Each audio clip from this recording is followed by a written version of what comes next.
Amigos, hemos hablado de la lógica de la carnalidad, que finalmente nos conduce a la esclavitud del placer o a la esclavitud de la mentira, porque cuando buscamos de una manera obsesiva la seguridad, terminamos cayendo en la mentira. Acuérdate que la debilidad de la carne humana hace que uno prefiera la seguridad por encima de la verdad. Entonces, la lógica de la carnalidad nos lleva a vivir esclavos de placeres o prisioneros de mentiras. Dentro de esa lógica de la carnalidad, también caemos en lo que hemos llamado la lógica de la transacción. No somos generosos, tenemos un charquito chiquito de amor, un charquito de agua escasa y sucia, y con ese amor escaso y sucio vamos por la vida, y por eso nos defendemos de amar, según la expresión que utiliza Santa Catalina de Siena. Tenemos miedo de amar, tenemos miedo de apostar, tenemos miedo de entregarnos, nos defendemos de amar. Pero cuando llega a nosotros el agua viva, esa agua que es la que nos da Cristo, esa agua que es el agua del Espíritu, nos reconocemos abundantemente amados y entonces ya no podemos defendernos de amar. Y cuando ya nos dejamos de defender, entonces empezamos una vida nueva, una vida en el Espíritu, que se caracteriza por tener la fuente adentro. Dependemos menos, muchísimo menos, hasta llegar a una total independencia. Dependemos muchísimo menos de que nos reconozcan, nos agradezcan, nos aplaudan, nos paguen. Además, como verdaderos hijos de un Dios que es infinito, también nosotros empezamos a amar sin llevar cuentas. Amamos de una manera en cierto modo ilimitada. Eso es lo que encontramos en las vidas de los santos. Esa es la grandeza de la vida en el Espíritu. Lo que vamos a hacer en esta predicación es comentar sobre el proceso del Espíritu, o si lo quieres llamar de otra manera, el caminar del Espíritu en nuestra vida, y cómo Él nos va haciendo, cómo el Espíritu Santo nos va haciendo cada vez más hijos de Dios y hermanos de nuestros hermanos, para poder ser verdaderamente comunidad, para poder ser unidad en la caridad. Eso es lo que vamos a ver ahora con la ayuda del mismo Espíritu Santo.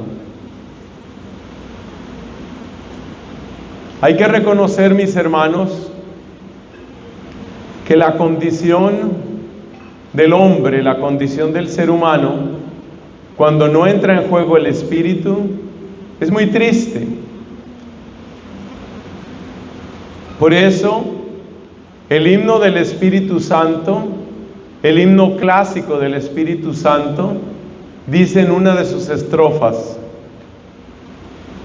mira el poder del pecado cuando no envías tu aliento. Mira el poder del pecado. Una vida desprovista del Espíritu Santo es una vida en las garras del pecado. El pecado muestra toda su crueldad, toda su fealdad, toda su suciedad, la muestra en los corazones que no tienen la defensa del Espíritu Santo, que no tienen el orden que solo trae el Espíritu Santo, que no tienen el perfume, la unción perfumada del Espíritu Santo. En esas vidas se muestra de una manera escandalosa, de una manera impactante el poder del Espíritu. Lectura recomendada, Romanos capítulo 1. Después del saludo en la carta a los romanos, que es un saludo muy solemne que da San Pablo, en los primeros como 4 versículos. De lo que trata el capítulo 1 de la carta a los romanos es precisamente de lo que estamos hablando. El poder del pecado cuando no entra en juego el Espíritu Santo. Y ahí viene todo tipo de desorden. Ahí entran las idolatrías, ahí entran las crueldades, ahí entra la indiferencia, ahí entra también todo tipo de desorden sexual. Por eso San Pablo, en la carta a los Romanos, capítulo 1, habla de la degeneración sexual en las mujeres y en los hombres. ¿Por qué se da tanta degeneración sexual? ¿Por qué en particular el sexo se daña, se corrompe hasta límites absurdos cuando no está el Espíritu Santo? Santo Tomás lo explica. Dice que en las sensaciones corporales el sexo es de lo más intenso que tenemos los seres humanos, y que por eso, faltando la alegría que da Dios, faltando la luz que da Dios, faltando el amor que da Dios, el hombre, el ser humano, se aferra a lo más intenso que encuentra, y en su obsesión por encontrar un placer intenso, desfigura completamente la sexualidad. Esa es la obra del pecado, ese es el poder del pecado.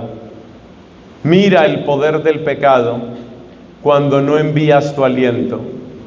El pecado muestra todo su poder allí donde no está el Espíritu Santo. Nosotros nos convertimos en juguetes de toda clase de pasiones. Nosotros nos convertimos en obras, pero no obras que demuestran al Creador, sino que demuestran la destrucción de la creación. Hay como una especie de placer diabólico, una especie de placer satánico, el placer que tiene el espíritu del mal, destruyendo, desfigurando, ensuciando, afeando toda la obra de Dios. Ese es el poder del pecado. Pero, aún en el peor de los casos, aún en el peor de los pecadores, Dios es más fuerte y Dios puede levantar a la persona que está en la peor de las idolatrías, que está en la peor de las adicciones, que está en el peor de los resentimientos, que está en lo peor de la indiferencia o del maltrato hacia el propio cuerpo. Dios puede tomar a esa persona y hace un camino con esa persona. Y ese es el camino del que vamos a hablar ahora. Ese camino que es la obra del Espíritu es incluso superior a la obra de la creación. Porque también nos dice Santo Tomás de Aquino que la conversión de un pecador es una obra mayor que si Dios hiciera otro universo. Por eso también dijo Jesús, hay más alegría en el cielo por un pecador que se convierta que por 99 justos que no necesitan de conversión. Hay fiesta en el cielo cada vez que un pecador se convierte, cada vez que alguien sale de esa pésima esclavitud del pecado y abre su corazón, abre su vida al amor de Dios que se manifiesta y que se derrama con el Espíritu Santo. Salir del poder del pecado, salir de la peor de las tiranías y encontrar en el Señor toda la alegría, toda la esperanza, toda la firmeza. Hay tantas palabras hermosas que nos describen esa obra del Espíritu Santo, que nos describen cómo Dios nos hace de nuevo. Es una nueva creación. ¿Cómo describir esta belleza? Vamos a intentarlo refiriéndonos a 4 o 5 de las principales obras del Espíritu, haremos énfasis en cómo esa obra que el Espíritu hace en ti te prepara también para que tú puedas ser hermano de tus hermanos. No es una obra individualista, no es una obra en soledad, sino que el Espíritu, obrando en ti, te prepara para que tú puedas ser verdaderamente hermano, miembro vivo, o como dice San Pedro, piedra viva que entra en la construcción del templo de Dios por el Espíritu. Si lo analizamos bien, hermanos, la obra del pecado se puede expresar con las siguientes 4 palabras. Por favor, preparar la mano. Tener la mano preparada. Pero yo siempre muevo esta mano, tengo que mover también esta porque hay gente zurda también. Hay que tener en cuenta que también hay zurdos. Bueno, entonces, podemos señalar como primera obra del pecado una falta de sintonía. La palabra sintonía proviene de unas raíces griegas y latinas que quiere decir estar en el mismo tono. La sintonía es estar en el mismo tono. La obra del pecado rompe la sintonía. No le entiendo a Dios, o para decirlo de una manera más fuerte, lo que Dios propone no me interesa. Lo que Dios propone no me gusta. Lo que Dios propone lo veo como una amenaza. Lo que Dios propone me aburre. Todos estos verbos que he utilizado son los propios de una falta de sintonía. La palabra de Dios nos habla de esa falta de sintonía a través de Isaías. Mis caminos no son vuestros caminos, mis planes no son vuestros planes. Como se levanta el cielo sobre la tierra, se levantan mis caminos sobre vuestros caminos y mis planes sobre vuestros planes. Esa es pura falta de sintonía. No le entiendo a Dios, no entiendo su palabra. Lo que Él propone me parece amenazante, me parece opresivo, me parece aburrido, me parece raro. No lo comprendo y no me interesa. Esa es la obra del pecado. Es una ruptura, una pérdida de sintonía. No lo entiendo, no me interesa, es una amenaza, me aburre. Esta acción del pecado básicamente lo que quiere, por supuesto, es que nosotros nos desconectemos totalmente de Dios. Observemos que en Génesis capítulo 3, cuando el demonio ataca a la especie humana, empezando por la ministra de la vida, que es la mujer, por eso atacó primero a la mujer. Al atacar a la mujer, el demonio lo primero que intenta es romper la sintonía. ¿Y cómo rompe la sintonía? Llevando a Eva y a Adán, que estaba ahí al lado pero no servía para nada. Es el primer inútil.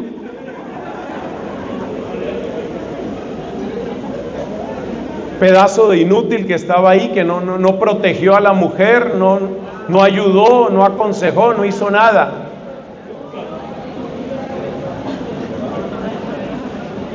Le da uno como rabia también. Hombre, pedazo inútil, no sirve para nada. El hombre tenía que estar ahí defendiendo a la mujer, protegiendo a la mujer, guiando a la mujer. Pero él no, ahí callado, viendo cómo una serpiente le habla a la mujer. Tipo más inútil, no se ha visto. Bueno, ¿qué fue lo primero que hizo la serpiente? Romper la sintonía, eso fue lo primero. ¿Es verdad que Dios les prohibió comer de todos los árboles del jardín? Pero eso fue lo que preguntó la serpiente. Esa pregunta ya tiene por dentro una calumnia. Él es el mentiroso desde el principio. Pero lo que quiero llamar la atención es cómo a través de esa pregunta calumniosa, ya el demonio lo que quería era ¿qué? Lo que quería era romper la sintonía.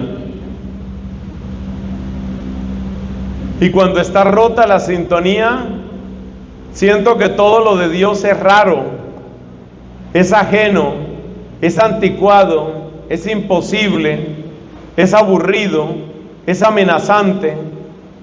Muchos jóvenes sienten que la religión es eso, que la religión es rara, anticuada, es amenazante, es aburrida. Amenazante, ¿por qué amenazante? Porque la religión amenaza mi libertad. La religión se presenta como una barrera para que yo ame como yo quiero amar. Si yo soy hombre y quiero amar a otro hombre, ¿por qué me lo van a impedir?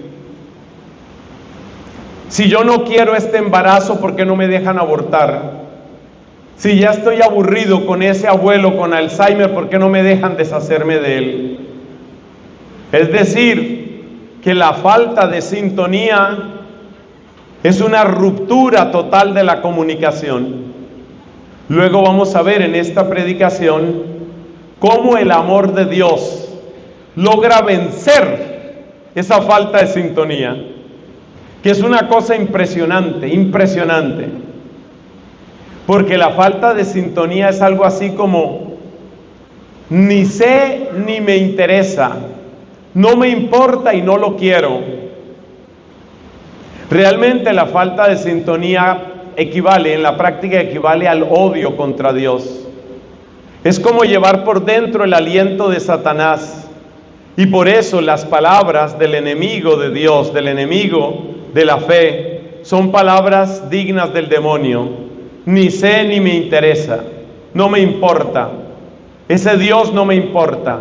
Son palabras que parecen sacadas de la boca del infierno.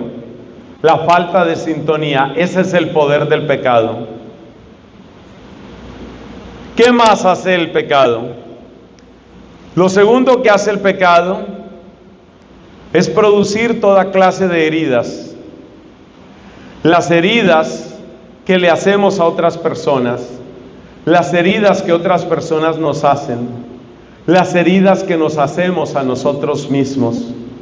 El instrumento preferido para las heridas es la boca. Las palabras, palabras hirientes, palabras que descalifican, palabras que devastan a la otra persona. ¿Qué tipo de palabras? Las palabras que ignoran la dignidad de la otra persona, las palabras que destruyen el futuro de esa otra persona.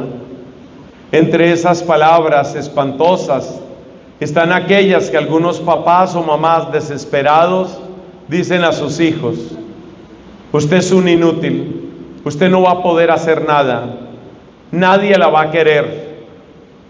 Ese tipo de palabras que equivalen a auténticas maldiciones son heridas espantosas. Y esa es obra del pecado. Las heridas hacen que la persona se sienta sin fuerzas, como un soldado que va a la batalla, pero está anémico y malnutrido, no puede pelear. Está muy débil. ¿Por qué está muy débil? Porque está muy herido. Llevamos por dentro muchas heridas. Precisamente, la renovación carismática ha hecho conscientes a millones de personas sobre este tema de las heridas. Pero el tema de las heridas se une con el tercer problema que trae el pecado. El primer problema es falta de sintonía, el segundo problema es heridas. El tercer problema es ignorancia, que también se llama huida perpetua. Una persona que tiene una herida pero no la reconoce, una persona que tiene una herida pero que huye de ella, por supuesto que no está sanándose, está empeorando su situación. Y ahí encontramos la transmisión de los mismos pecados y de los mismos problemas de unas personas a otras. Con bastante frecuencia sucede generación tras generación. Un abuelo violento que marcó con esa violencia al papá. Un papá violento que marca con esa violencia al hijo. Un hijo violento que ya tiene esa violencia hacia el nieto. Y así sucesivamente. La ignorancia nos convierte en transmisores irresponsables de aquello que nosotros mismos hemos sufrido. La ignorancia también elimina la posibilidad de ser restaurados. Hay personas que tienen heridas muy fuertes por ausencia, es decir, porque les faltó atención, cariño, apoyo, validación. Les faltaron muchas cosas, pero como la persona vive huyendo de sí misma, entonces la persona no tiene conciencia de eso, no toma conciencia de eso y por supuesto no se sana. La persona vive huyendo. ¿Cómo huimos? Huimos a través de adicciones, huimos a través de estar siempre ocupados, ocupado, trabajar, producir, y nos pasamos la vida en esa rueda. La rueda es producir, consumir, entretenerse, producir, consumir, entretenerse, y en esa rueda nos metemos, y metidos en esa rueda se nos va la vida, agotados, trabajando, siempre con un ruido en la cabeza, siempre oyendo algo, incapaces de guardar silencio, incapaces de entrar en nosotros mismos, incapaces de reconocer nuestras propias necesidades. Por eso vivimos como ignorantes, por eso desconocemos nuestra propia realidad en su dimensión de dolor, pero sobre todo en su dimensión de dignidad y de esperanza. El poder del pecado entonces vemos que se manifiesta en tres cosas, pero son cuatro en total. La primera era falta de sintonía. La segunda, las heridas. Pero junto a las heridas ponle un titulito ahí seguido, heridas y carencias. Eso es obra del pecado también, las heridas y las carencias. En tercer lugar, la ignorancia, que significa huida, ignorancia y huida. Hoy muchas personas huyen. Música a todas horas, música. Ese verbo que se utiliza en las redes sociales, scrolling, estar pasando, otro video, estar como perpetuamente distraídos. Ignorancia y huida. Nos falta el cuarto. El cuarto es autojustificación. Si alguien intenta decirme algo, me justifico. Autojustificación. ¿Cómo funciona la autojustificación? Funciona de varias maneras. Por ejemplo, yo tengo derecho. O por ejemplo, a mí también me la hicieron. O por ejemplo, estoy luchando por una causa justa. A través de la autojustificación nos encadenamos a nuestros resentimientos, nos encadenamos a nuestros vicios, nos encadenamos a nuestro orgullo, nos encadenamos a nuestra tristeza. Y hay algo muy raro, pero realmente espantoso. Eso raro y espantoso es que cada una de estas autojustificaciones crea una especie de adicción. Hay personas adictas a la tristeza. ¿Cómo? Sí, la tristeza crea una adicción, porque la tristeza hace que yo encuentre un motivo para arroparme en una cobija de autocompasión, o también de pedir la compasión de otros. Hay personas que no quieren sanarse. ¿Cómo puede ser? Hay gente que no quiere sanarse.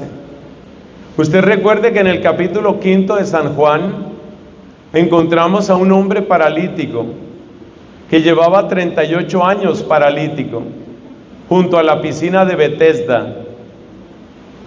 Cuando Jesús se encuentra con ese paralítico, sabiendo que llevaba 38 años ahí, mira la pregunta que le hace: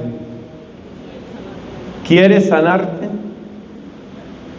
A nosotros nos puede parecer una pregunta innecesaria, casi abusiva, casi hiriente, pero no es una pregunta superflua, no es una pregunta que sobre.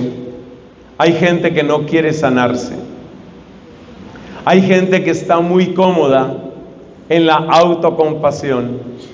Hay gente que está muy cómoda en su resentimiento, porque mientras yo sea la víctima, yo puedo acusar a otros.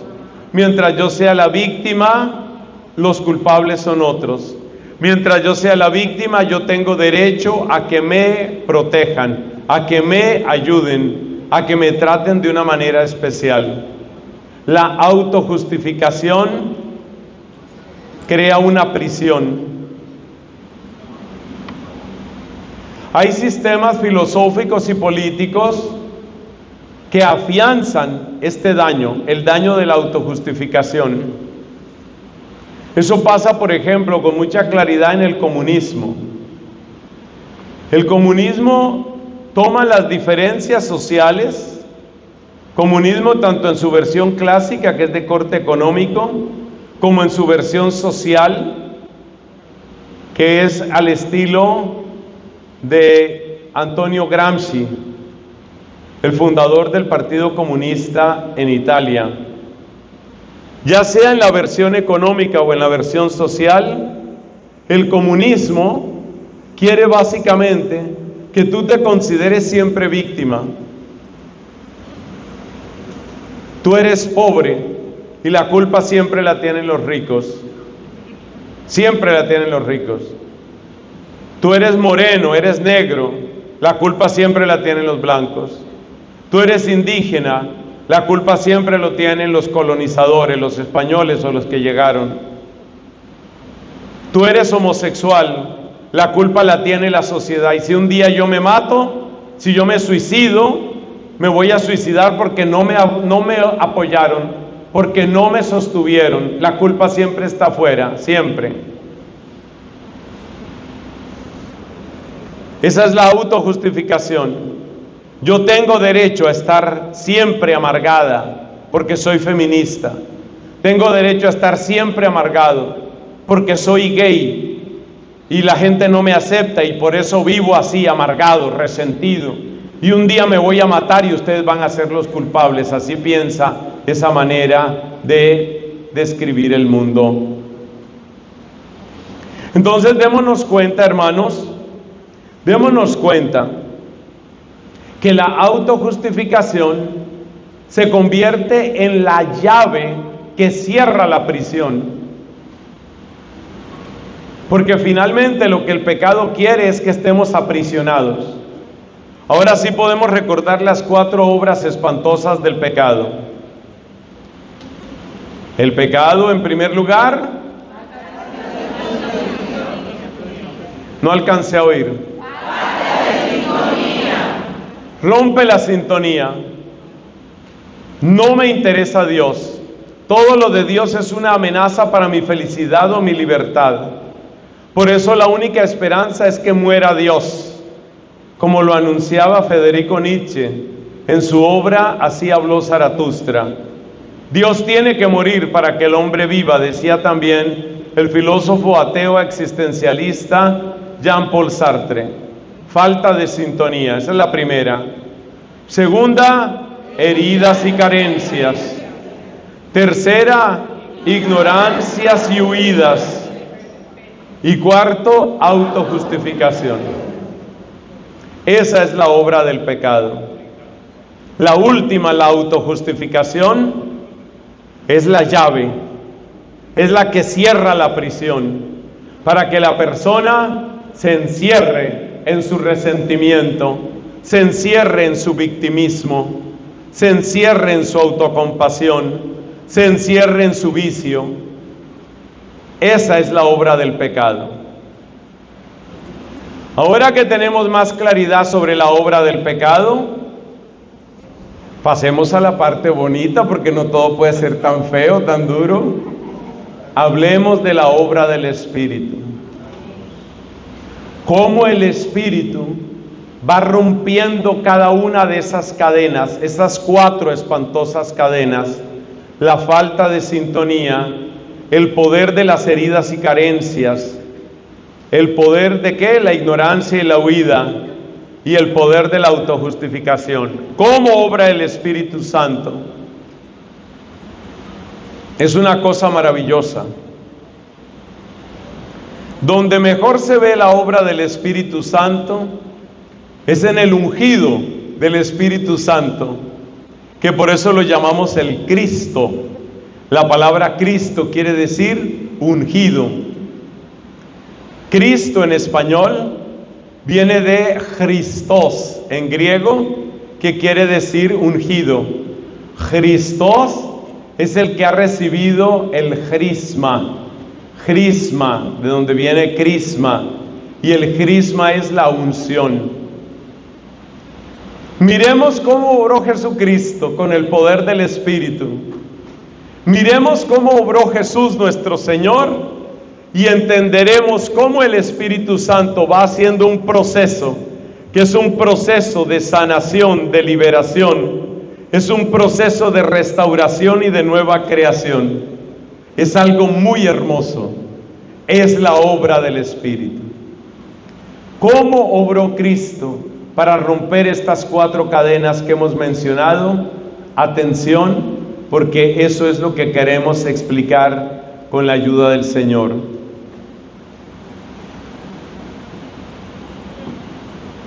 Lo primero es la falta de sintonía. No me interesa Dios. No le entiendo lo que dice. Me parece terrible tantas prohibiciones. Y es muy aburrido todo eso. Es enemigo del conocimiento, eso no lo había mencionado antes. Es enemigo del conocimiento. Ya tenemos la ciencia, ¿para qué necesitamos religión? Ya tenemos el conocimiento cierto, que es el de la ciencia, ¿para qué necesitamos esa fe? ¿Cómo hace Dios con un corazón así? Parece que todo estaría perdido. Hay una puerta. Hay una puerta inesperada. Esa puerta inesperada de parte del hombre se llama dolor. Y esa puerta inesperada de parte de Dios se llama compasión. Hay una historia muy conocida de Santa Teresa de Calcuta. Cuando ella estaba empezando su obra, siguiendo la inspiración de Dios. Un día recogió a un hombre sin techo. En inglés los llaman homeless. Un pordiosero, un mendigo que pertenecía a la casta más baja dentro del hinduismo. Dentro del sistema de clasificación de personas que hay en el hinduismo, lo más bajo, que incluso está por fuera del sistema de castas, son los parias. El paria no merece nada. Dentro del sistema de clasificación de dignidad de las personas, lo más alto en el hinduismo son los brahmas, y lo más bajo, que ni siquiera entran en el sistema de castas, son los parias. Uno de estos parias estaba muriéndose enfermo en cualquier calle, revolcándose en su dolor y en la suciedad de su cuerpo. Dolor, palabra importantísima. Madre Teresa se acerca, lo lleva al hogar que tenía con otras religiosas, lo atiende, lo alivia. Este hombre se llena de curiosidad, más que curiosidad, de extrañeza, y entonces hace esta pregunta: ¿usted por qué hace esto? ¿Usted por qué hace esto? En esa escena de la vida de Madre Teresa, nos damos cuenta el recurso que Dios utiliza. Yo puedo ser la persona que está fuera, que está más lejos de Dios y de su amor. Estoy lejos de Dios y de su amor. Pero alejarme de Dios no me quita el dolor. Es más, es muy posible que alejarme de Dios haga peor todo dolor. ¿Cómo destruye Dios la falta de sintonía? Cuando tu dolor se encuentra con su compasión, cuando tu dolor se encuentra con su misericordia. ¿Cuál es la puerta que Dios siempre ha dejado abierta para que podamos encontrarnos con Él? La puerta del dolor, el sufrimiento, a través del dolor. Pero no es algo automático. Es necesario que ese dolor se encuentre con Madre Teresa. Es necesario que ese dolor se encuentre con alguien que alivie, con alguien que en el nombre de Dios traiga consuelo, traiga sanación, traiga apoyo, traiga escucha. ¿Cómo destruye Dios la falta de sintonía? A través de los compasivos, a través de los misericordiosos. Cuando una persona como Madre Teresa está llena de compasión, y cuando su compasión, su misericordia se encuentra con el dolor, ahí se recupera la sintonía. Hay una frase famosa del padre Emiliano Tardif. Todos sabemos que el padre Emiliano recibió de Dios un don especialísimo de sanación. Son decenas, centenares, probablemente miles de testimonios que hay. Testimonios de sanaciones, de curaciones. Y una frase muy simpática del padre Tardif es esta: yo miro en los evangelios cómo obraba Jesús. Y yo creo que la metodología de Jesús sigue vigente. Esa es la frase de Emiliano Tardif.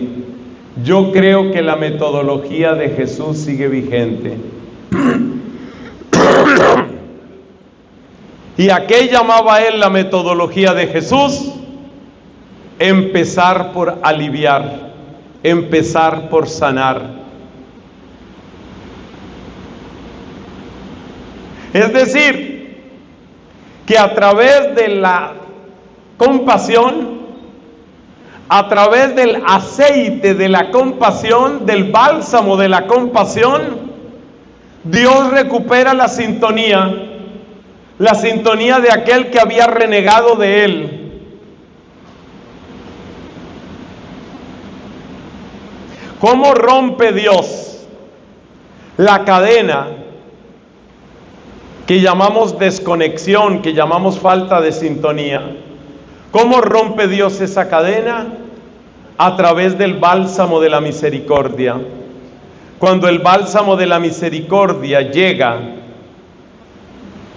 a un corazón lejano, o sea, alejado, duro,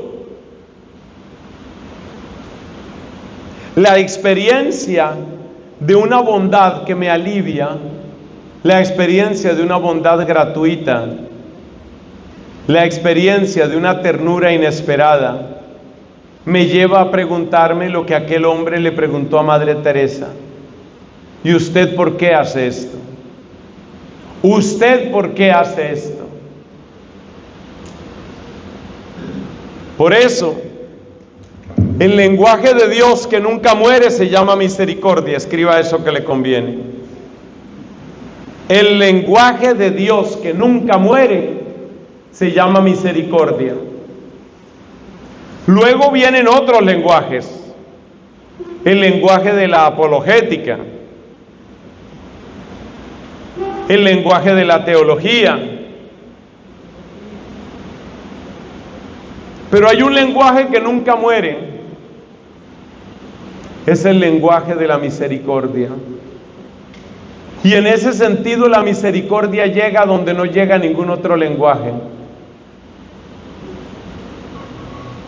Uno puede demostrar racionalmente por qué la apologética no es un lenguaje tan universal.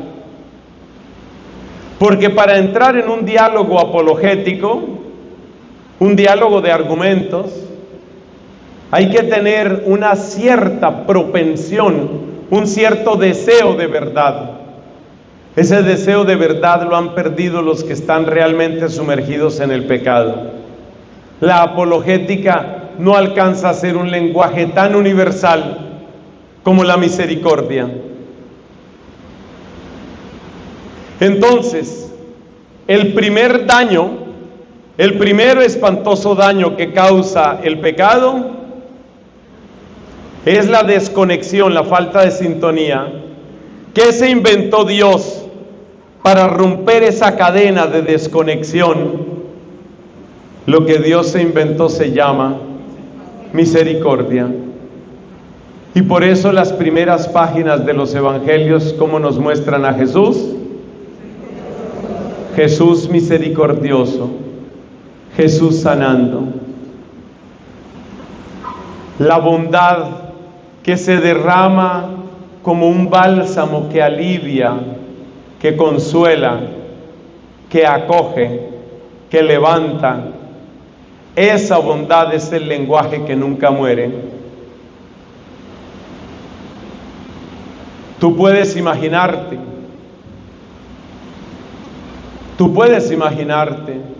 una época en la historia de la humanidad en que la gente esté completamente sorda a los argumentos. Yo creo que estamos prácticamente en esa época hoy. Hoy la gente ha perdido la capacidad de argumentar.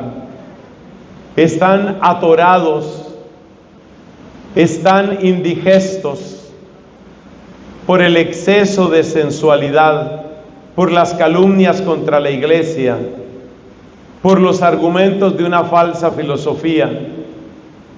La gente está aturdida, la gente está confundida, la gente está ensordecida, pero no hay nadie que esté tan sordo que no oiga los gritos del propio dolor. Con la zurda también. Nadie está tan sordo que no oiga los gritos del propio dolor. Y por eso, así esté perdida toda sintonía, la primera presencia del Espíritu, la primera conquista de Dios en el alma rebelde es la misericordia. Jesús mostró esta misericordia en momentos dramáticos. Lo estaban crucificando y dijo estas palabras: Padre, perdónalos, porque no saben lo que hacen. Un soldado llamado Malco estaba en el grupo que fue a agarrar a Jesús, fue a apresar a Jesús en Getsemaní. Pedro, pescador convertido en espadachín, corta la oreja de Malco. Jesús, en esa hora, sana al que lo está atacando. El último lenguaje de Dios, el lenguaje que nunca morirá, es el lenguaje de la misericordia. Y no debemos perder ese lenguaje, porque no hay nadie que esté tan sordo que no escuche los gritos de su propio dolor.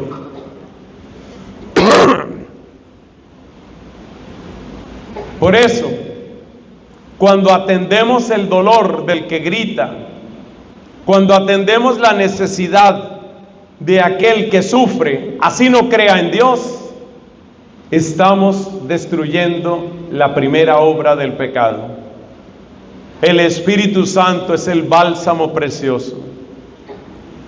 Bálsamo precioso.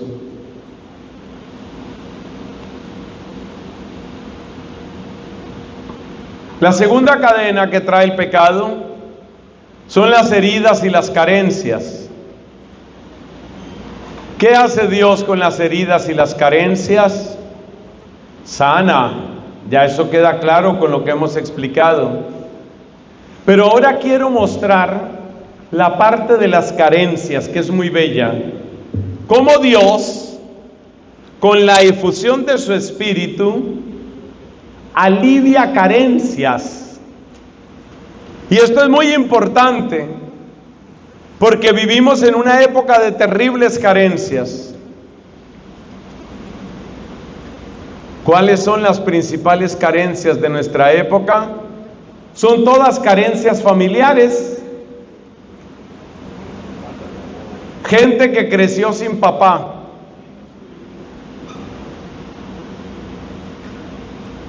Gente que tiene la imagen paterna completamente deformada. Gente que está sola y busca afanosamente un amor. Afanosamente.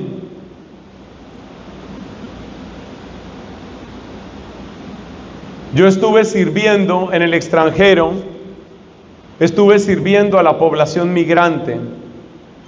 Como les contaba, yo viví varios años en Europa mientras hacía mi doctorado. Y en ese tiempo yo atendía a la población hispanohablante que estaba migrando a Irlanda.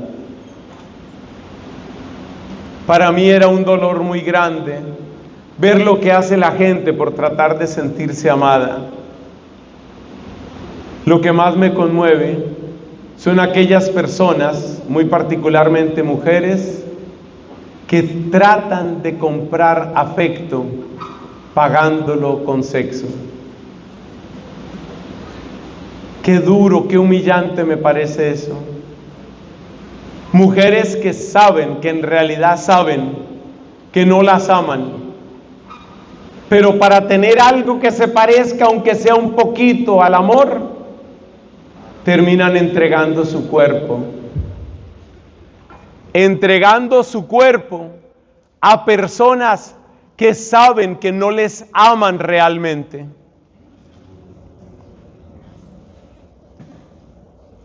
Esa es una carencia. La falta de amigos, la falta de redes de apoyo, la falta de un papá, la falta de unos hijos.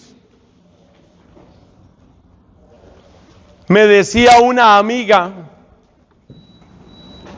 no hace mucho tiempo, me decía: he logrado muchas cosas en la vida.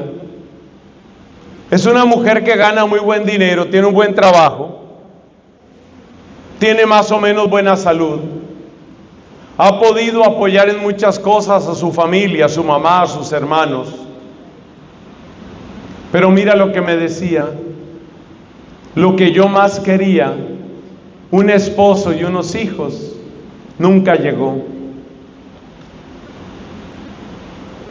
Las carencias, las duras carencias, y esas carencias, obra del pecado de otros, obra del pecado propio, esas carencias van haciendo que nuestro corazón se sienta frío, distante y poco amado. Ahí entra la presencia de Cristo, ahí entra la acción del Espíritu. ¿Qué es lo que hace el Espíritu? El Espíritu Santo viene a mi corazón y me revela tres cosas. Me revela que Dios quiso que yo existiera, que yo no soy un accidente. No importa cómo yo haya sido concebido, si fue en una violación, si fue en una borrachera, si hubo falta de amor, si luego el papá desapareció. Dios quiso que yo existiera. Eso es lo primero que me revela el Espíritu. Y esa certeza de que Dios quiso que yo existiera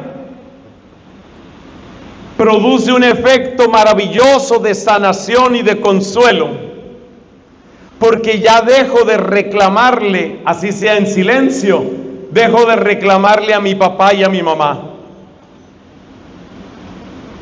Porque hay personas que por las carencias y las heridas que han tenido, en el fondo tienen siempre un reclamo, que a veces se dicen palabras, a veces se dicen lágrimas, pero que siempre está presente. ¿Y el reclamo cuál es? El reclamo es: ¿por qué no me amaste? ¿Por qué no quisiste que yo existiera? Ese reclamo no te deja avanzar. Ese reclamo te esclaviza.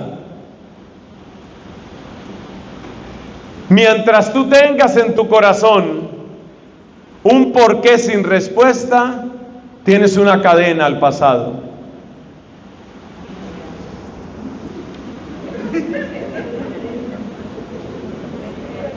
Repito, mientras tengas en tu corazón un porqué sin respuesta, tienes una cadena al pasado. ¿Por qué? ¿Por qué mi papá se fue? ¿Por qué mi mamá nunca me valoró? ¿Por qué aquel novio me gosteó? Hay que aprenderse el verbo gostear. ¿Qué es gostear? Pues viene de ghost en inglés. El que se desaparece sin explicar nada. Me gosteó. Aquí donde me ven, yo tengo gente que me ha gosteado a mí. Ya yo pertenezco al Club Internacional de los Gosteados.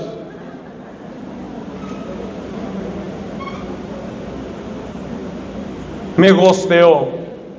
¿Por qué? Cada por qué sin respuesta es una cadena al pasado. Y mientras tengas una cadena al pasado, no hay futuro. Fíjate que es muy sencillo, pero es muy terrible.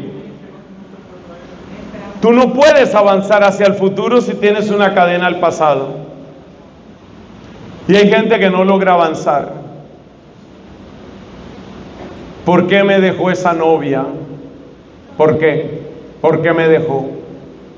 No ha debido dejarme. Que yo la hubiera dejado todavía, pero que ella me deje a mí, no. Muy mal hecho.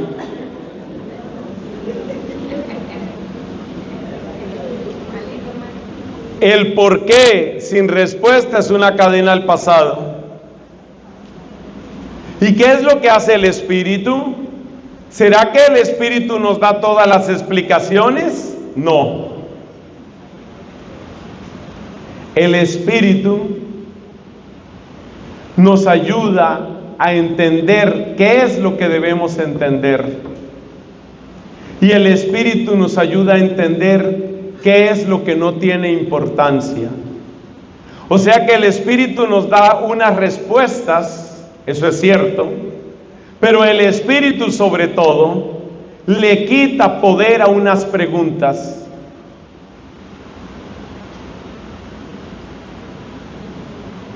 ¿Por qué ese hombre violó a mi mamá? Y de ahí nací yo. ¿Por qué la violó? ¿Se trataba de un psicópata? ¿Estaba obsesionado con ella? ¿Por qué la violó? ¿Por qué? ¿Por qué? ¿Por qué? ¿Por qué? ¿Tú crees que una respuesta te traería alivio? No.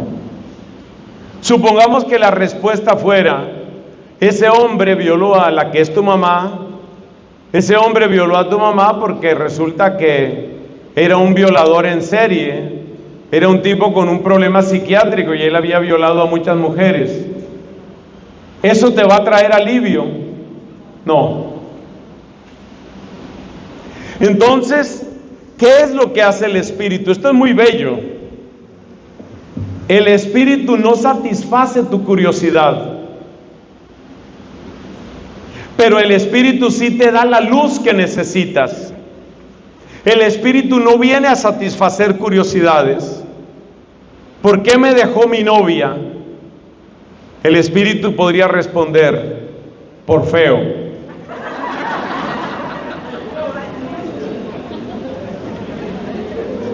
¿Eso me trae alivio? Saber que soy tan feo, tan supremamente feo, que hasta me dejó la muchacha esa.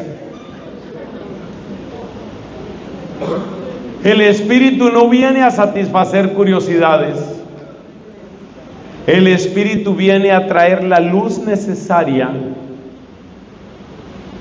La luz necesaria, ¿para qué? La luz necesaria para que yo descubra mi vida dentro del plan de Dios.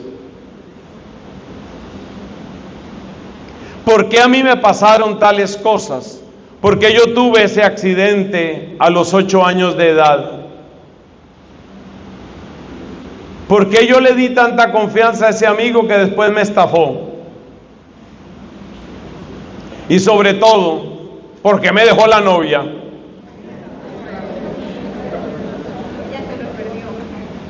Pues el Espíritu no está para responder curiosidades. El Espíritu lo que hace es reinsertarme en el plan de Dios, en el que tengo la luz suficiente para las respuestas que importan y en el que tengo la luz suficiente para quitarle importancia a lo que no importa. Porque hay respuestas que no me van a dar ningún alivio. Hay respuestas que no me van a dar ningún consuelo. Saber que realmente yo era feo no me va a aliviar, no me va a servir. Entonces, ¿qué es lo que hace el Espíritu? El Espíritu lo que hace es reinsertarme en el plan de Dios. Y en ese plan de Dios Yo descubro una luz que viene de atrás, que atraviesa mi ser y que me lanza hacia adelante. ¿Por qué a mí me dio esa enfermedad? ¿Por qué yo tengo esta condición genética? ¿Por qué hay personas que son muy fuertes y yo me enfermo con cualquier cosa? ¿Por qué siempre me relaciono con la gente que no es? ¿Por qué crecí en ese barrio tan violento que me tocó ver tantas cosas? ¿Por qué me tocó ese papá? Yo veo que todos los papás son cariñosos, mi papá nunca lo fue. Lo que hace el Espíritu Santo no es darme un diccionario de respuestas. Lo que hace el Espíritu Santo es reinsertarme en el plan de Dios. Y en la luz de ese plan de Dios, todo adquiere un sentido. Todo adquiere un sentido. Básicamente lo que me muestra el Espíritu es: lo malo que te sucedió es para que se muestre en ti la gloria divina. Y lo bueno que te sucedió es para que tú muestres la gloria divina. Esa es la sabiduría del Espíritu. Gracias a Dios hay personas que están escribiendo. Ustedes no se imaginan la alegría que me da cuando veo que la gente escribe. Repitamos esa última frase. El tipo de respuesta que te da el Espíritu no es curiosidad. El Espíritu no está para responder curiosidades tuyas. El Espíritu te reinserta en el plan que Dios tiene para ti. Te pone en el carril que es. ¿Y cómo lo hace? De esta manera. Abro comillas. Lo malo que te sucedió fue para que se muestre en ti la gloria divina. Y lo bueno que te sucedió es para que tú muestres la gloria divina. Esa es la obra de Dios. Esa es la obra de Dios. Se lo repito otra vez porque así es como el Espíritu sana heridas y carencias. Lo malo que te sucedió es para que en ti se muestre la gloria divina. Por ejemplo, por mencionar a nuestro amigo común, el Padre Emiliano, ustedes saben que la gran conversión de él a la vida en el Espíritu sucedió por una enfermedad. Esa enfermedad en la que él estaba postrado, esa enfermedad que no iba para ninguna parte, ¿por qué sucedió? Para mostrar en él la gloria divina. Todo lo malo que te ha sucedido a ti es para que se muestre en ti la gloria divina. Es decir, Dios quiere mostrar que Él es más grande, que Él es más fuerte que cualquier cosa que te haya pasado, incluyendo cualquier accidente, cualquier carencia, cualquier daño, cualquier traición, cualquier enfermedad. Dios es más grande. Todo lo malo que te ha sucedido es para que se muestre en ti la gloria divina. Y eso malo puede ser malo genético, malo familiar, malo emocional, malo psicológico, malo espiritual. Todo lo que te haya sucedido, todo lo malo que ha llegado a tu vida, ha llegado para que se muestre que Dios es más grande, que en ti brilla la gloria divina. Amén. Amén. Eso, denle el aplauso al Señor.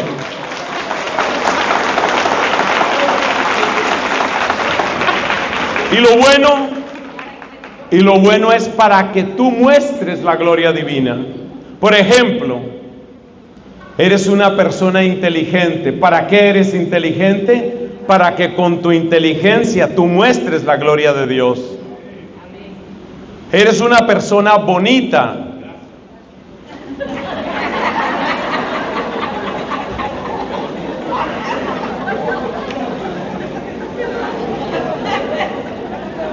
Cambio mi ejemplo, eres una persona ilusa.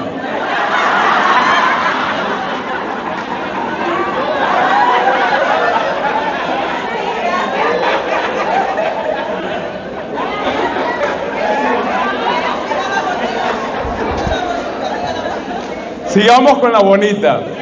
Mire, ¿por qué eres una persona bonita? Para que en ti brille la gloria de Dios. En la Biblia, sobre todo cuando se habla de la mujer, pero también del hombre, siempre se habla en tono positivo de la belleza. Que la mujer sea bella, magnífico, magnífico. El ideal de la mujer es que sea bella, sabia, piadosa, fecunda y generosa. Ese es el ideal de la mujer. No, ya no repito, si no están escribiendo.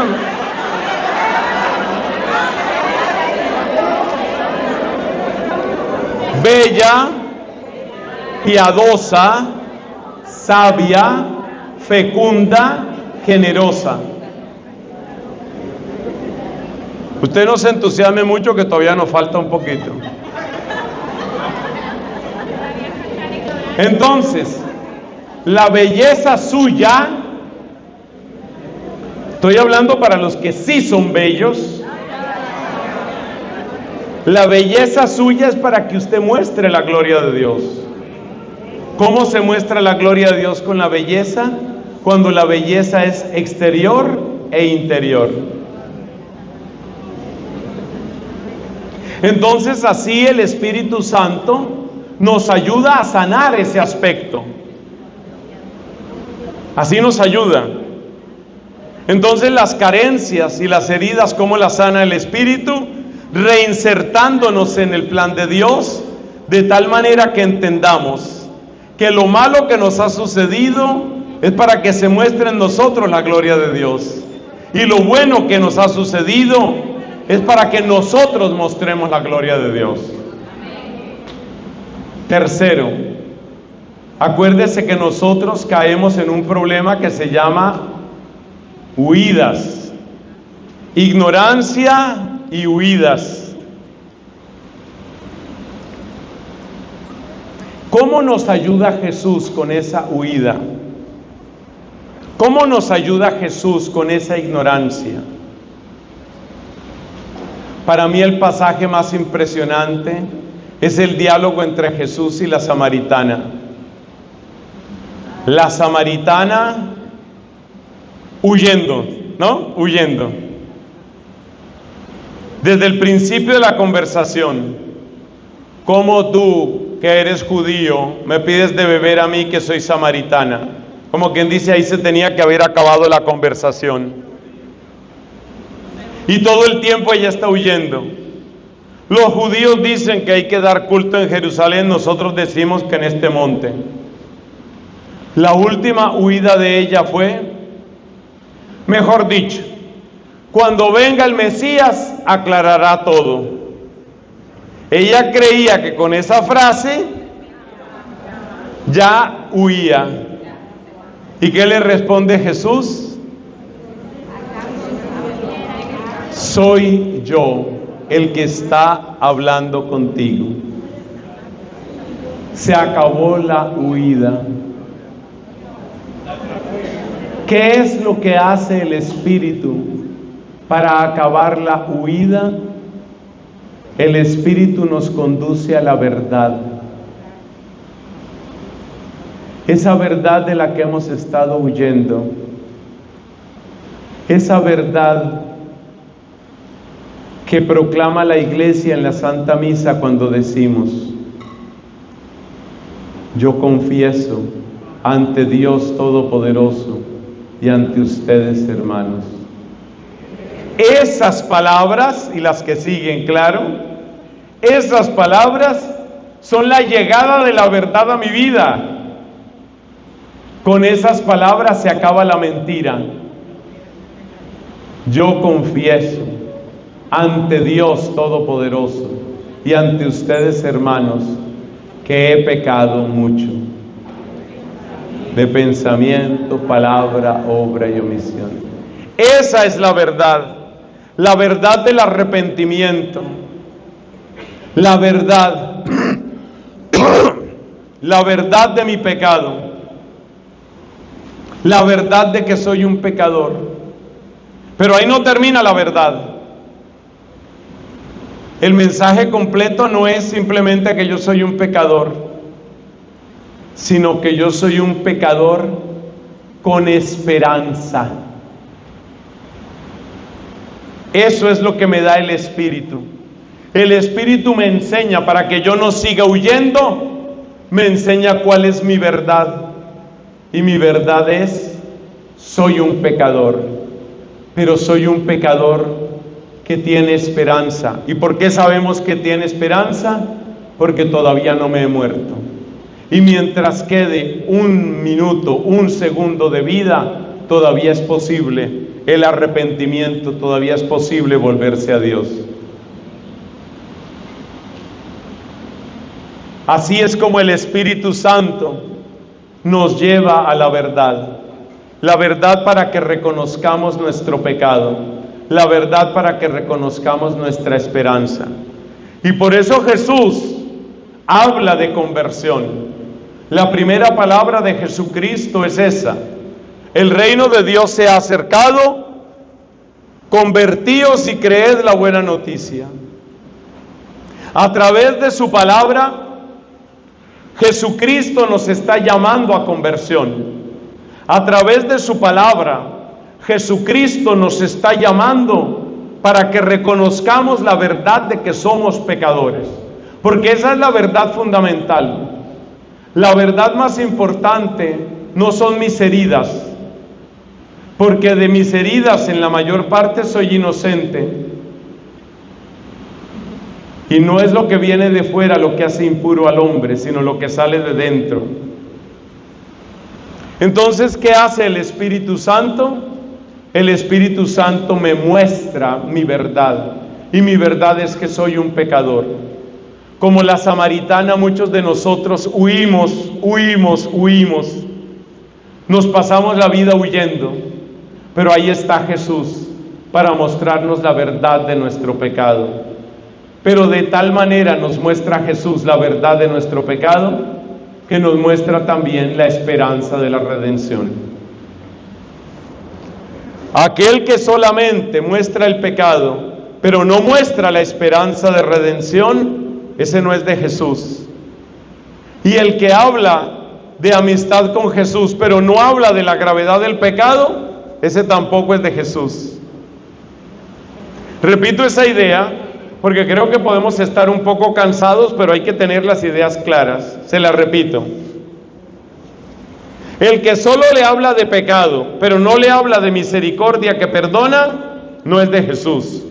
El que solo le habla de misericordia, pero no le habla de la gravedad del pecado, no es de Jesús. ¿Quién es el que es de Jesús? El que le muestra a la vez la gravedad del pecado y la fuerza de la misericordia. Ese sí es de Jesús. Y eso es lo que hace el Espíritu Santo. Entonces, fíjate lo que hace Dios con nosotros. A través de los santos predicadores, a través de la voz de la conciencia, a través de la moción misma del Espíritu, nos muestra a la vez, la gravedad del pecado y la esperanza de la misericordia, la esperanza de la conversión. Por última vez repito, el que me muestra la gravedad del pecado, pero no me muestra la abundancia de la misericordia, no es de Jesús, porque quiere llevarme a la desesperación. Por eso dice el libro del Apocalipsis: ha sido derrotado el acusador de nuestros hermanos, el que los acusaba ante nuestro Dios día y noche. Entonces, el que me muestra la gravedad del pecado, pero no me muestra la abundancia de la misericordia, no es de Jesús. Y el que solo me habla de misericordia, y no me muestra la gravedad del pecado, y no me llama a la conversión del pecado, no es de Jesús, porque me está dejando encadenado al pecado. El uno me encadena a la desesperación y el otro me encadena al pecado. Ninguno de los dos es de Jesús. ¿Qué es lo que es de Jesús? El que me muestra a la vez la gravedad de lo que es pecar y la abundancia del perdón divino y de su misericordia que transforma. Y así Jesús nos saca de esa tercera trampa. Nos falta la cuarta y última trampa. ¿Cuál era la cuarta trampa? Autojustificación, respondieron 6 personas.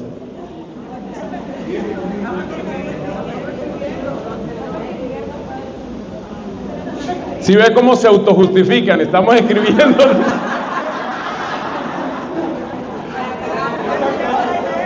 No, noto mucha autojustificación en esta asamblea. Y de una vez me muestran la manito, como diciendo, estamos cansados. Ay, no los conociera uno, Dios mío.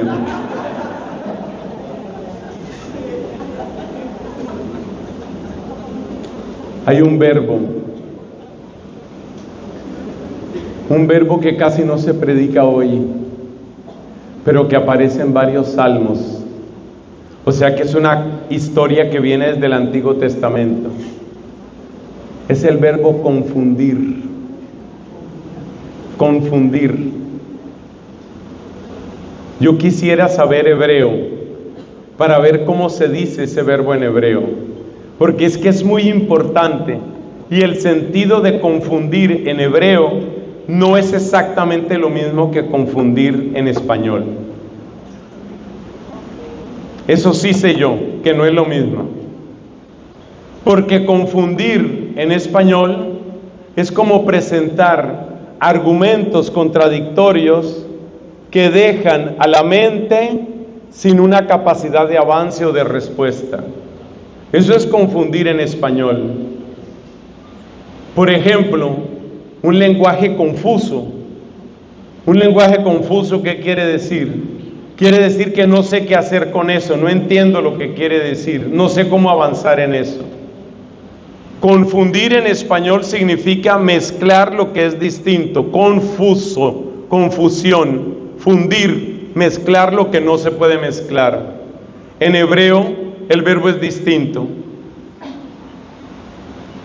¿Qué quiere decir confundir en hebreo? Pero ahí tocaría saber mucho más hebreo y yo no sé eso. Pero yo digo lo que he podido aprender.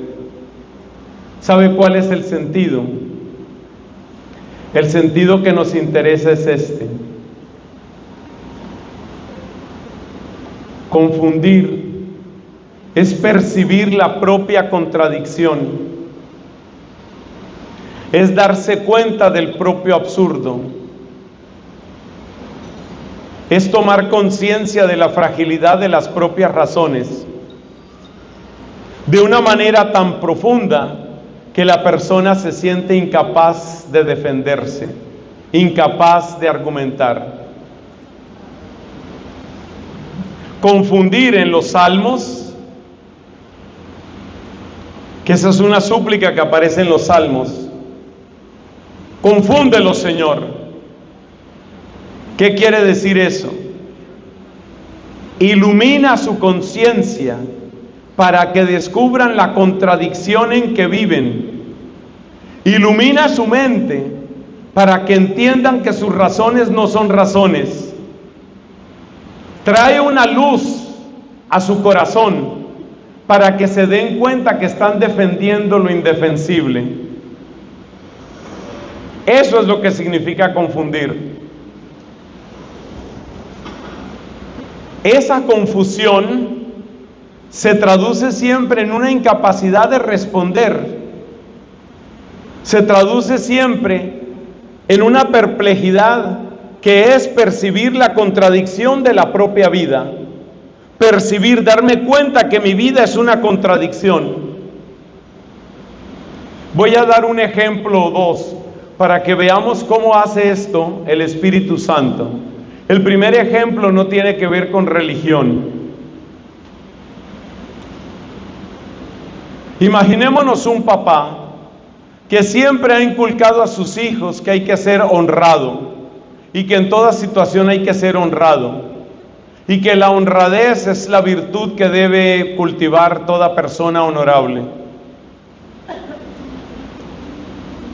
Un día, el hijo mayor, que ya tiene unos años, confronta al papá y le dice: esta mañana estuve hablando con Ernesto. ¿Cuál Ernesto, hijo? Ernesto, el que fue socio tuyo cuando tenían el taller. Ah, sí, yo me acuerdo, Ernesto. ¿Y cómo está Ernesto? Papá, esto no es un chiste. Ernesto está muy dolido contigo, porque Ernesto depositó toda su confianza en que tú ibas a manejar bien el dinero. Y Ernesto fue traicionado, y el traidor fuiste tú, papá. No, hijo, pero ¿cómo me vas a decir eso? ¿Cómo te atreves a decirle eso a tu papá? Papá, tú sabes que estoy diciendo la verdad. Él me mostró las pruebas. Él me mostró cómo te las arreglaste para tomar dinero de la empresa y pasarlo a tu cuenta personal. Y tú inventaste ventas que nunca sucedieron. Y tú inventaste impuestos que nunca se pagaron.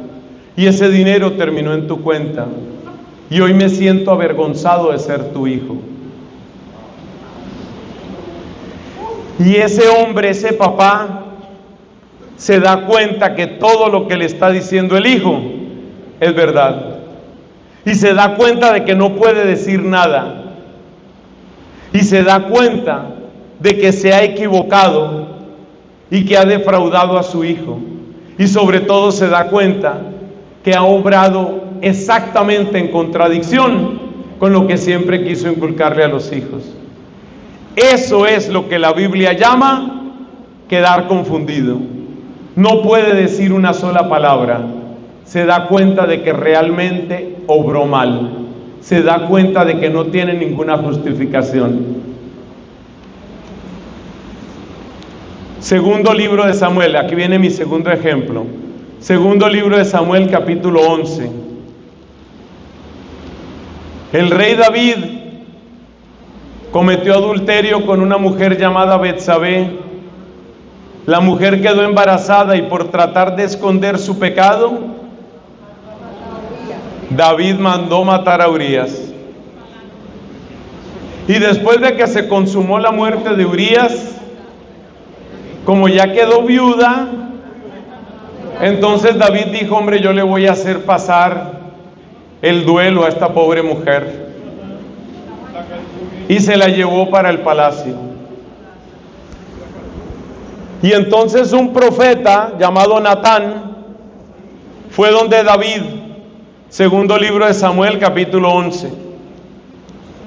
Y Natán le cuenta una historia de dos hombres. Uno que tenía mucho ganado y otro que solo tenía una ovejita. Pero cuando le llegó un amigo al hombre rico, el hombre rico no quiso matar nada de su ganado, sino que se adueñó de la corderita del hombre pobre. Y apenas Natán dijo eso, David montó en cólera y dijo: ese hombre debe morir. ¿Y qué le respondió Natán? Ese eres tú. Y David no podía responder nada. O sea que, ¿qué es la confusión? Según en la lengua hebrea y según la Biblia, no según el español. ¿Qué es la confusión?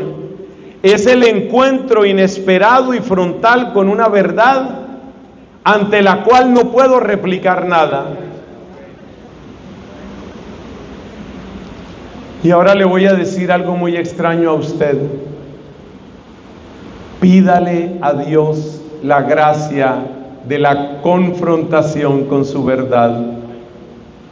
O se lo digo con otro lenguaje: pídale a Dios la gracia de ser confundido. ¿Qué quiere decir ser confundido? Muéstrame, Señor, pon delante de mí, Señor, la verdad. Muéstrame la verdad. La verdad que yo no he querido ver. La verdad de la que probablemente he estado huyendo. La verdad que siempre he tapado tratando de justificarme. Muéstrame esa verdad.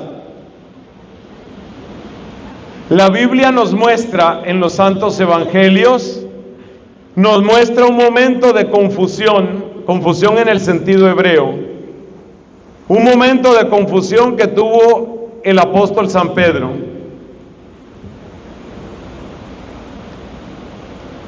En la pasión sacaron a Cristo y Pedro estaba afuera. Y hay un momento en el que se cruza la mirada de Cristo y la mirada de Pedro. ¿Y qué nos dice la Biblia? Que Pedro no pudo replicar nada. Saliendo afuera, lloró amargamente.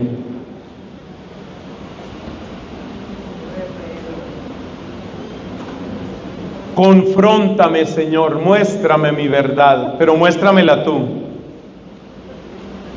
Muéstrame mi verdad.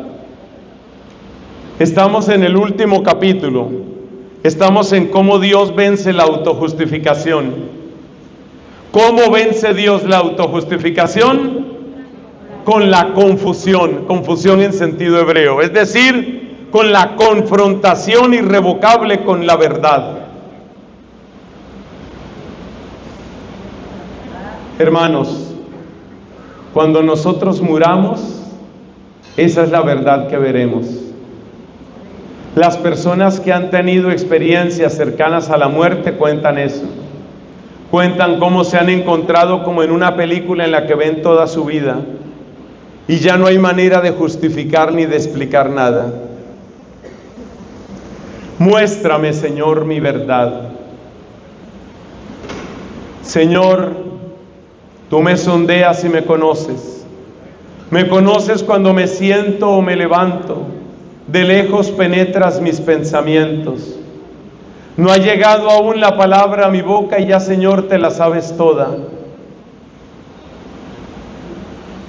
Me abrazas por delante y por detrás, y mis sendas te son familiares. Cuando en lo oculto me iba formando, cuando me iba entretejiendo en lo profundo de la tierra, ya tú me conocías. En ese tono habla el Salmo 139. Esa es otra lectura que te recomiendo, porque es una lectura que desarma la autojustificación. El Salmo 139 es una confrontación con la propia verdad. Entonces los dos textos recomendados hoy son Romanos capítulo 1 y Salmo 139 en la numeración sin paréntesis.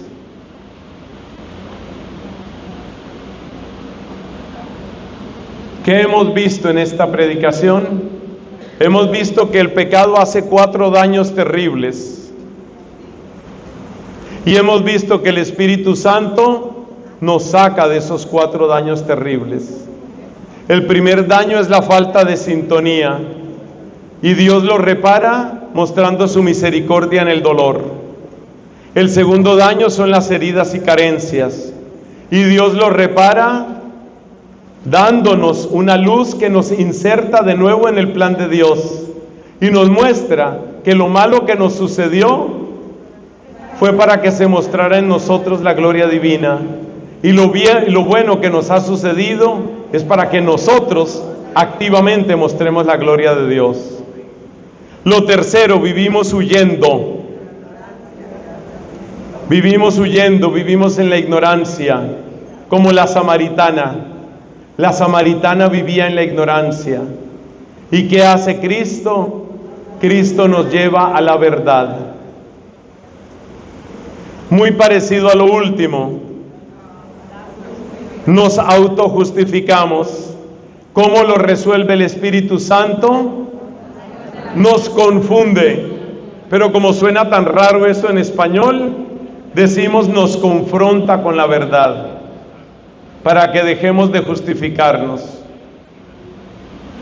De esa manera, la obra del Espíritu derrota al poder del pecado. De esa manera, Dios hace su obra perfecta en nosotros. Pongámonos de pie, por favor.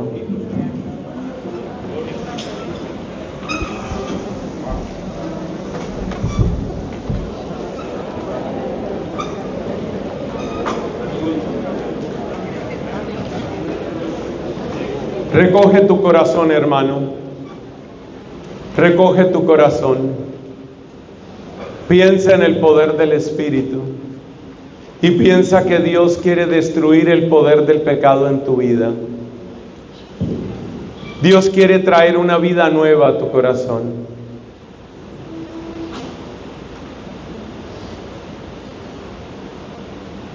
Nos dice la carta a los Hebreos que vino Cristo para deshacer las obras del diablo. Destruye, Señor, la obra del pecado. Destruye, Señor, el imperio de las tinieblas. Ven a plantar tu reino en nuestras vidas. Haz perfecta tu obra en nosotros. Te amamos, Señor. Ven a reinar. Te amamos, Señor. Destruye las obras de las tinieblas. Te amamos, Señor. Destruye la obra del demonio. Te amamos, Señor. Haz tu obra en nosotros. Haz que seamos piedras vivas y que entremos a la construcción del templo de Dios por el Espíritu. Amén.